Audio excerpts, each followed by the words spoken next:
Management consultant and executive coach Michael J clap का कहना है कि हमारा ब्रेन इम्प्रूव होने के लिए ही डिजाइन हुआ है और इसका इम्प्रूव होना इस पे डिपेंड करता है कि हम इसका कैसे इस्तेमाल करते हैं।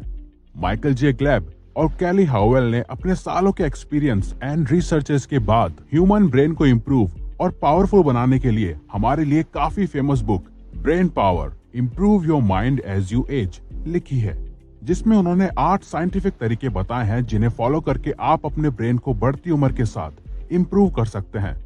अब चाहे आप किसी भी एज में हो, आप कुछ भी नया सीख सकते हो और अपना फोकस और ब्रेन पावर दोनों बढ़ा सकते हो। तो आइए जानते हैं। Number 1, think counter clockwise. हम में से ज्यादातर लोग मानते हैं कि हमारी बढ़ती एज के साथ हमारा दिमाग कमजोर होने लगता है और हम सोचते हैं कि यंग एज में हमारे लिए कुछ भी सीखना बहुत आसान होता है, लेकिन ऐसा सोच के हम पावर ऑफ पॉजिटिव एटीट्यूड को कम आंक रहे होते हैं। एक्चुअली 1970 में सोशल साइकोलॉजिस्ट एलन जे लैंगर ने ओल्ड एज लोगों के 2 ग्रुप के साथ एक एक्सपेरिमेंट करा, जिसमें उन्होंने ग्रुप ए के लोगों को 20 साल पहले यानी कि 1959 को याद करके वो सारी एक्टिविटीज करने को कहा जो वो लोग 20 साल पहले करते थे। एक हफ्ते बाद उन्होंने अपने आप को मेंटली एंड फिजिकली पहले से बेहतर और स्ट्रांग फील करा। वहीं ग्रुप बी के लोगों को ईयर 1959 के बाद की एक्टिविटीज करनी थी, जैसे कि उस टाइम की कैसी भी सीरियस डिबेट को डिस्कस करना या उस टाइम की मूवीज और शोज को देखना। इस एक्सपेरिमेंट का रिजल्ट ये आया कि ग्रुप बी के सभी लोग पहले से ज्यादा एक्टिव हो गए और वो अपने मील्स खुद सर्व करने लगे, सोशल एक्टिविटीज में फुली इन्वॉल्व होने लगे और उनकी मेमोरी, फ्लेक्सिबिलिटी, विजन और हेल्थ में सुधार आया। तो आखिर ये सब हुआ कैसे? अगर इसको एक लाइन में बोले तो ये थी the power of positive attitude. Simply life में पॉजिटिव एटीट्यूड से काफी मेजर चेंजेस आ सकते हैं। Number 2, synchronising your brain. ज्यादातर लोगों के लिए मेडिटेशन करना बहुत बोरिंग हो सकता है, बट अगर यहाँ हम ब्रेन वेव्स को यूज करें तो हम मेडिटेशन को एक्सपीरियंस कर सकते हैं। ब्रेन वेव्स यानी कि दिमागी तरंगे जो हमारे दिमाग से निकलती हैं। आज टेक्नोलॉजी ने ब्रेन वेव्स को बहुत ही इजीली एक्सेसिबल बना दिया है। बस इसके लिए आपके पास हेडफोन होने चाहिए। आप ईयरबड्स भी यूज कर सकते हैं और आपको बैकग्राउंड में वेव म्यूजिक प्ले कर देना है। इससे आप मेडिटेशन की स्टेट में एंटर कर सकते हैं। लेकिन ब्रेन वेव्स कितने टाइप की होती हैं? फर्स्ट है बीटा एंड गामा वेव्स। ये ब्रेन वेव्स हमारे फोकस और अवेयरनेस को बढ़ाती हैं। बीटा वेव्स एग्जाम, स्पोर्ट्स और एनालाइज में आपको मेंटल क्लैरिटी देती हैं। सेकंड है थीटा वेव्स जो हमारी क्रिएटिविटी एंड लर्निंग पावर को बढ़ाती है, साथ ही हम में स्ट्रेस को भी कम करती हैं। Number 3, be a lifelong learner. हम लोग क्यूरियोसिटी और पैशन के साथ सीखने के लिए पैदा हुए हैं। स्कूल में हमारे पास बहुत कम चॉइसेस होती थी अपने सब्जेक्ट्स को चूज करने की। हमें पुश करा जाता है आर्ट क्लास में ड्रॉ और मैथ्स क्लास में लॉन्ग डिवीजन करने को। अब चाहे हमें वो पसंद हो या ना हो, इसकी वजह से हमें काफी बार एम्बेरसमेंट फील होती थी और एडल्ट एज में हम उन फील्ड्स को चूज कर लेते थे जिसमें हम अच्छे नहीं हुआ करते थे और लाइफ में नई अपॉर्चुनिटीज को मिस कर देते थे। कुछ भी नया सीखने की कोशिश नहीं करते बिकॉज ऑफ डिस्कम्फर्ट और एम्बेरसमेंट। बट आप अपने इस आदत को ब्रेक करके आगे नई चीजें सीख सकते हो, क्योंकि न्यूरो साइंटिस्ट का मानना है कि नई चीजें सीखना बेस्ट वे है अपने ब्रेन को स्ट्रांग बनाने का। Number 4, cultivate healthy relationships. Healthy relationship बहुत ही इंपॉर्टेंट एलिमेंट है जो बढ़ती उम्र के साथ हमारे ब्रेन को बेहतर करता है और इसके लिए हमें अपने फ्रेंड्स और फैमिली मेंबर के साथ हमेशा कनेक्टेड रहना चाहिए। एक्चुअली ट्रेडिशनल सोसाइटीज में एल्डर्स ने हमेशा सोशल कम्युनिटी में बहुत ही इंपॉर्टेंट रोल प्ले किया है, चाहे वो कोई रीति रिवाज हो या सेरेमनीज। कोई भी समस्या आने पर एल्डर्स की ही एडवाइस ली जाती थी और आज के कल्चर में हम एल्डर्स को बहुत ही कम इंपॉर्टेंस देते हैं सोशल गैदरिंग्स में।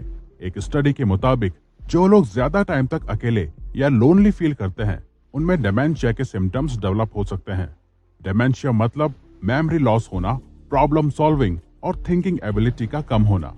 इसीलिए हेल्दी सोशल लाइफ और सोशल नेटवर्क हमारे मेंटल हेल्थ और फिजिकल वेलबींग के लिए बहुत ही जरूरी है। Number 5, nourish your mind with diet.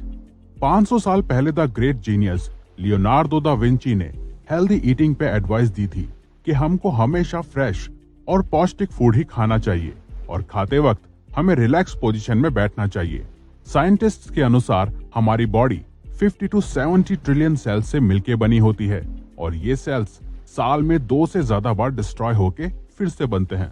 हमारी डाइट इन सेल्स को फ्यूल प्रोवाइड करती है जिससे फिर से ये हमारी बॉडी में बन सके।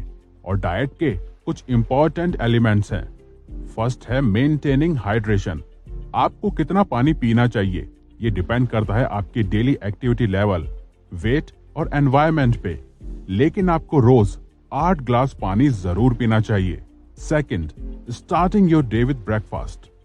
हमें हमेशा मॉर्निंग में एक हेल्दी ब्रेकफास्ट से ही अपने दिन की शुरुआत करनी चाहिए क्योंकि ओवरनाइट फास्टिंग के बाद हमारा मेटाबॉलिज्म स्लो हो जाता है। तो ब्रेकफास्ट हमारे ब्रेन के कोर फंक्शंस को सपोर्ट करता है और ये आपके मूड और एटीट्यूड को बेटर भी करता है। नंबर 3 है rust proofing your brain and body. Free radicals हमारे सेल्स ग्रोथ को डैमेज करते हैं।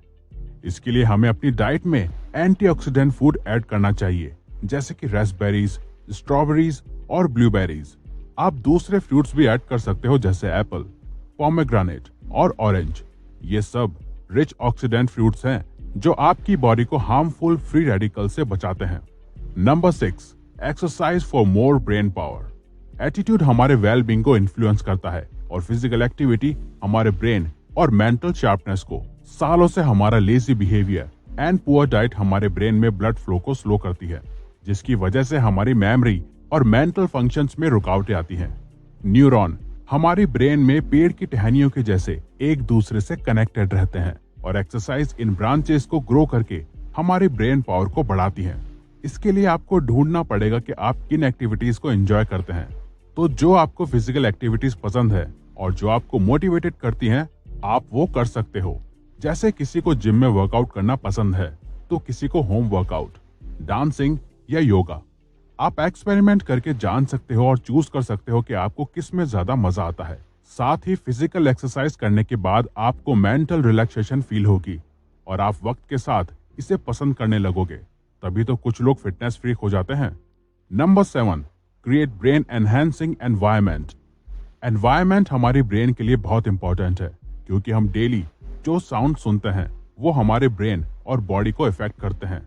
एनवायरमेंटल प्रोटेक्शन एजेंसी का मानना है कि नॉइस पॉल्यूशन लाखों लोगों पे नेगेटिव इम्पैक्ट डालता है। अनवांटेड साउंड्स जैसे क्राइंग, सेल फोन रिंग और मशीन साउंड्स हमारे स्ट्रेस लेवल को बढ़ाते हैं और हार्ट बर्न और हाई ब्लड प्रेशर जैसी प्रॉब्लम्स आ सकती हैं। तो इसके लिए आपको जितना हो सके इन साउंड्स को बिल्कुल अवॉइड करना होगा और अपनी डे टू डे लाइफ में सॉफ्ट और इंस्पायरिंग म्यूजिक को ऐड करना होगा।